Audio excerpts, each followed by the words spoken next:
रीको पर मुझे बोलने का अवसर दिया। माननीय विराटनगर से आने वाले माननीय सदस्य ने भारतीय जनता पार्टी द्वारा 6 महीनों में जो औद्योगिक परियोजना जो काम किए हैं उनके बारे में विस्तृत चर्चा की। माननीय विराटनगर के अतिरिक्त गोपाल जी शर्मा जी ने रीको के भ्रष्टाचार के बारे में चर्चा की।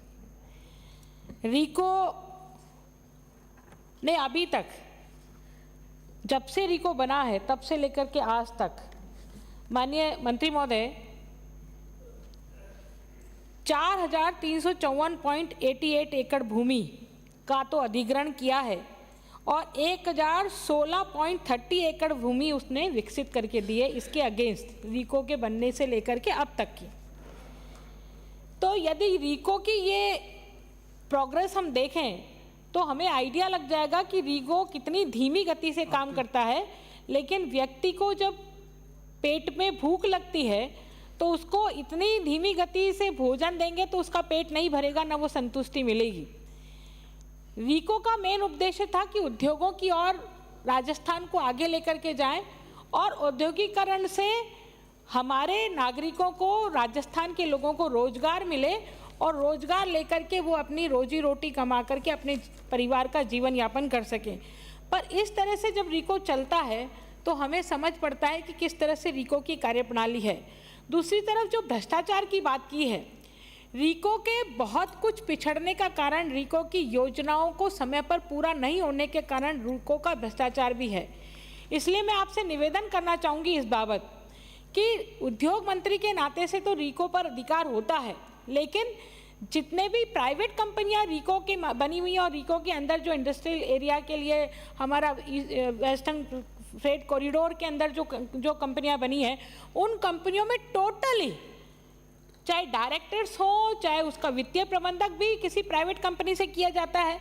मैं जब ये रात को पढ़ रही थी, कल आज मुझे बोलना था 2020-21 का वार्षिक प्रतिवेदन एवं लेखा विवरण, तो इसमें देखिए लगभग 500 से अधिक ऑडिट ऑब्जेक्शंस हैं प्राइवेट फर्म के, सरकारी फर्म नहीं है।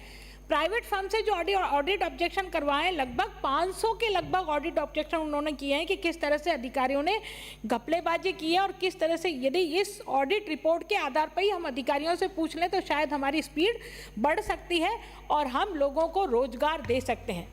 माननीय मंत्री महोदय, कुछ सुझाव है मेरे इस बहाने से आपको देना चाहूँगी। रीको की जमीन पर जो औद्योगिक इकाइयों के लिए आप लोगों को प्लॉट देते हैं वो लीज होल्ड पर दिए जाते हैं, यानी कि लीज होती है उनकी और 30 ईयर या 90 ईयर के बाद में उनको वापस रिन्यू कराना पड़ता है।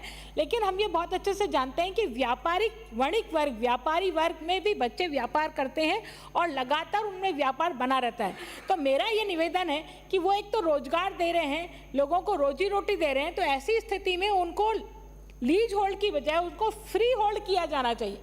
यदि वो फ्री होल्ड कर देंगे तो निश्चित रूप से एक समय के लिए निश्चित हो जाएंगे कि हमें अब ये उद्योग ही इस पर करना है और हमको कोई डिस्टर्ब करने वाला 30 ईयर या 90 ईयर के बाद में नहीं है।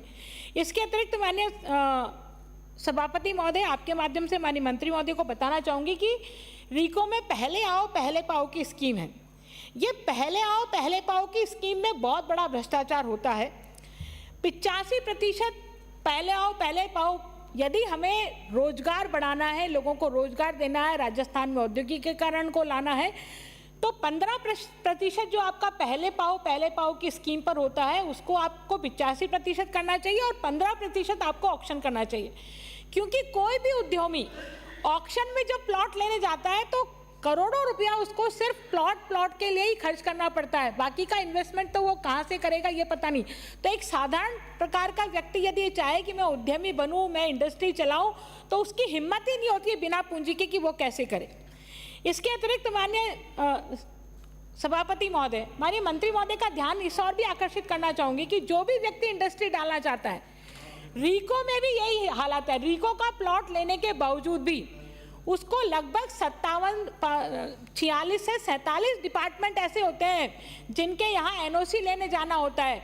किसी के यहाँ जेडी है तो जेडीए से उसको भू रूपांतरण कराना होता है, फिर उसको विद्युत विभाग से, जेवीवीएनएल से आपको विद्युत लेना होता है, फिर आपको कोई पर्यावरण की एनओसी लेने के लिए पर्यावरण डिपार्टमेंट जाना होता है और ऐसे सभी विभागों में उसको धक्के खाने पड़ते हैं।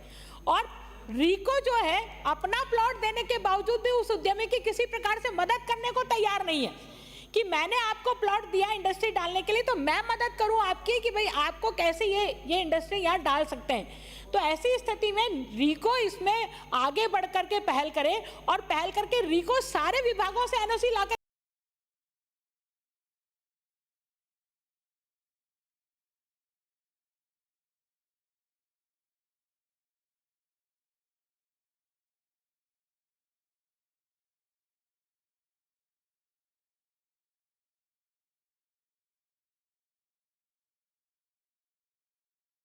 कार्मिकों को पेयजल उपलब्ध करा रहे। ये छोटी छोटी सी चीजें हैं, यदि छोटी छोटी सी चीजों को ध्यान दे दिया जाए तो शायद ये बहुत जल्दी से स्पीड पकड़ जाएंगी और इंडस्ट्री हमारी एक के बाद एक डेवलप होती रहेगी।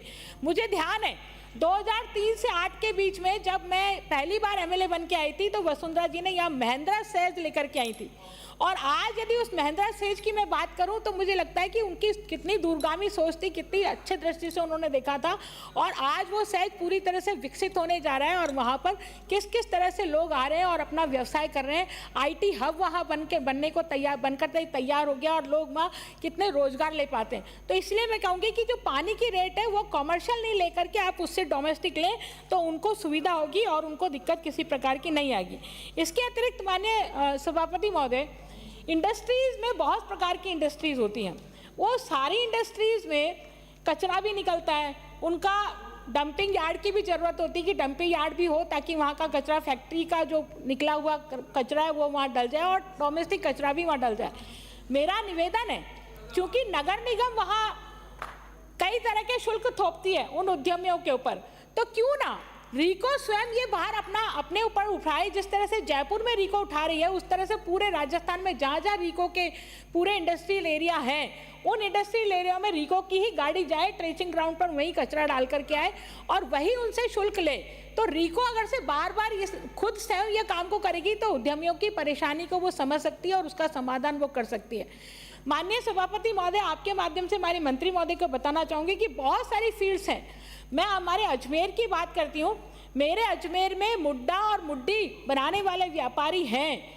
मैं बहुत लंबे समय से ये बात करती आई हूँ कि उन व्यापारियों को भी, उनको भी रिकॉग्नाइज करके उनको कहीं ना कहीं जगह दी जाए, उनके प्रमोशन किया जाए, उनकी स्किल्स को बढ़ाया जाए और इंटरनेशनल लेवल पर, क्योंकि हाथ से बना हुआ फर्नीचर इंटरनेशनल लेवल पर बहुत डिमांड करता है, लेकिन हमारे यहाँ उसकी कोई डिमांड नहीं है। यदि वो डिमांड वहाँ पहुँचती है तो नए नए फील्ड खुलेंगे। जैसे आपने स्टोन के लिए किया है, स्टोन में बहुत सारे आर्ट होते हैं, उन आर्ट के माध्यम से हमारे यहाँ चूँकि किशनगढ़ पूरा हब है स्टोन का और उसके कारण से वहाँ जो हाथ से बनी हुई चीज़ें हैं, जो हैंडीक्राफ्ट है, वो हैंडीक्राफ्ट इंटरनेशनल लेवल पर इतनी अच्छी मार्केटिंग पाता है। तो यदि वो हैंडीक्राफ्ट इंटरनेशनल लेवल पर मार्केटिंग पा सकता है तो फिर मुड्डे और मुड्डियों वाला व्यवसाय भी कर सकते हैं। लकड़ी के क्षेत्र में जैसे सहारनपुर है, सहारनपुर के लकड़ी का फर्नीचर पूरे हिंदुस्तान में फेमस है और हर आम आदमी चाहता है कि मैं सहारनपुर से वो लेकर के आऊँ, वहाँ का फर्नीचर लेकर के आऊँ। तो क्या हम राजस्थान की ऐसी चीज़ों का प्रमोशन नहीं कर सकते? मैंने कांग्रेस की गवर्नमेंट में 10 लाख करोड़ रुपए का हम इन्वेस्टमेंट सबमिट करेंगे, इन्होंने किया भी, लेकिन वो पूरा भ्रष्टाचार में गया। जितने एमओयू हुए वो कैंसिल क्यों हुए? जितने कांग्रेस की सरकार में एमओयू हुए वो व्यापारी क्यों चले गए? वो अपना उद्योग राजस्थान में क्यों नहीं स्थापित करना चाहते हैं? या कहाँ कोई अधिकारी ने उनसे भ्रष्टाचार की डिमांड की, इस कारण से वो वापस लौट गए? तो इसकी भी समीक्षा होनी चाहिए। हम हर 5 साल में एक नई इन्वेस्टमेंट समिट आयोजित करते हैं और 5 साल पुरानी नई जो समिट हुई थी उसको भूल जाते हैं और इतना बड़ा बड़ा अखबारों में विज्ञापन दिया जाता है, विज्ञापन के अतिरिक्त बहुत सारा पैसा खर्च होता है, लेकिन उसकी परिणति में कुछ राजस्थान को नहीं मिलता। राजस्थान का जो युवा है वो उसी तरह से बेरोजगार बैठा रहता है। तो कुछ पॉइंट क्योंकि सभापति महोदय मेरी तरफ बार बार इशारा कर रहे हैं, इसलिए मैं अपनी बात को यहीं पूरा करती हूँ। व्यक्तिगत रूप से और बहुत सारी चीजें आपको निवेदन करूंगी। बहुत बहुत धन्यवाद। डॉक्टर सुभाष